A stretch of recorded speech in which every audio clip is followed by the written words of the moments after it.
আদালতের নির্দেশে চাকরিহারা যোগ্য শিক্ষকদের হয়ে সুপ্রিম কোর্টে লড়াই করবে বাম শিক্ষক সংগঠন নিখিলবঙ্গ শিক্ষক সমিতি।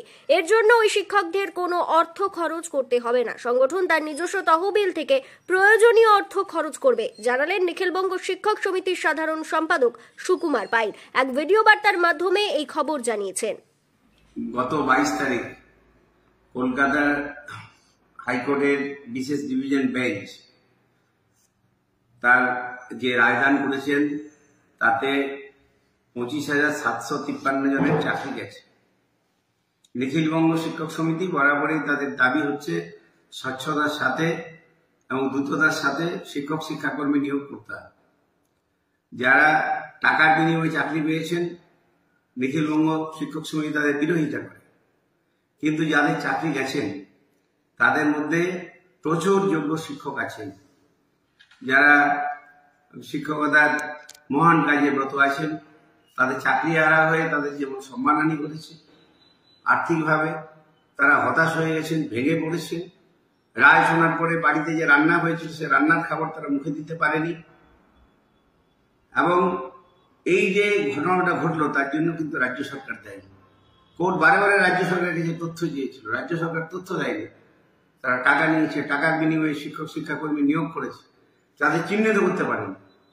তাহলে দেখা গেল মুড়ি মুরগির এক দল হয়ে যারা যোগ্য শিক্ষক তাদের চাকরি হারা হলেন। আমরা নিখিলবঙ্গ শিক্ষক সমিতি তাদের পাশে দাঁড়াতে চাই এবং যোগ্য শিক্ষকদের পাশে দাঁড়ানোর জন্য আমরা সুপ্রিম কোর্টে যাচ্ছি। তাদের পাশে আমরা দাঁড়াতে চাই এবং সুপ্রিম কোর্টে যাওয়ার জন্য সমিতি তার নিজস্ব অর্থ দিয়েই সুপ্রিম কোর্ট করবে।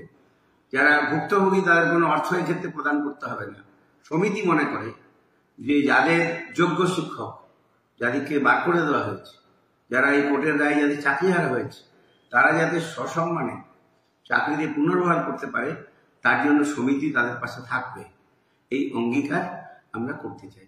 সকলেই আপনারা আমাদের সমিতির জায়গায় এসে পরবর্তী ক্ষেত্রে তথ্য বা যেখানে কোর্টের জন্য প্রয়োজনীয় কাগজপত্র সইসাবুত যা করতে হবে তা আপনারা করবেন।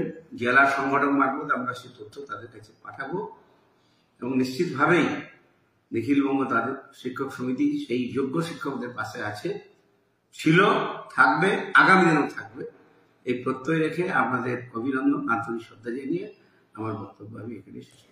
উল্লেখ্য, অতি সম্প্রতি কলকাতা হাইকোর্টের তরফে 2016 সালে স্কুল সার্ভিস কমিশনের পুরো প্যানেলকে বাতিল ঘোষণা করা হয়েছে। ফলে এক লহমায় 25,753 জন শিক্ষক ও শিক্ষাকর্মী চাকরি হারা হয়েছেন।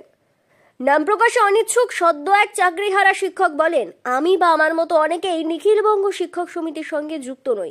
প্রকৃত অর্থে বাম বিরোধী শিক্ষক সংগঠনের সদস্য হিসেবেই আমাদের পরিচিতি রয়েছে। তারপরেও ওই সংগঠন সেসব বিষয় বিচারের মধ্যে না এনেও তারা আমাদের মতো প্রতিটি চাকরিহারা যোগ্য শিক্ষকদের পাশে দাঁড়ানোর আশ্বাস দিয়েছেন। এই ঘটনায় রাজনীতির ঊর্ধ্বে উঠে সত্যিকারের শিক্ষক বন্ধু হিসেবে নিখিলবঙ্গ শিক্ষক সমিতির নাম চিরস্মরণীয় হয়ে থাকবে বলেও তিনি জানিয়েছেন। ব্যুরো রিপোর্ট, দক্ষিণ বাঁকুড়া দর্পণ, বাঁকুড়া।